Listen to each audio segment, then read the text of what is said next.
décédé le mardi 10 novembre 2020 dans un hôpital à Istanbul, Turquie, la dépouille mortelle de l'ancien président de la République du Mali, le général Amadou Toumani Touré est arrivée, le samedi 14 novembre 2020 à 4h25 à l'aéroport international président Modibo Keïta, à bord de l'avion présidentiel du Mali.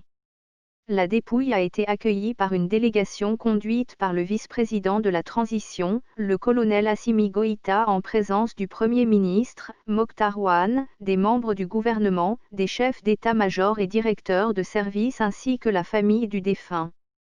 L'arrivée du cercueil, recouvert du drapeau national du Mali, a suscité beaucoup d'émotions dans une ambiance de grand recueillement. Une foule nombreuse, de parents, amis et sympathisants du défunt, était à l'arrivée.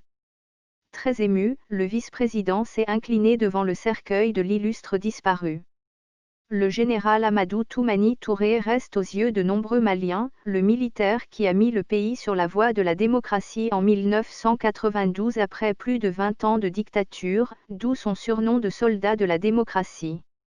Ses amis et collaborateurs retiennent de lui, un grand soldat de la démocratie et un patriote très courageux qui a consacré toute sa vie pour la construction du Mali.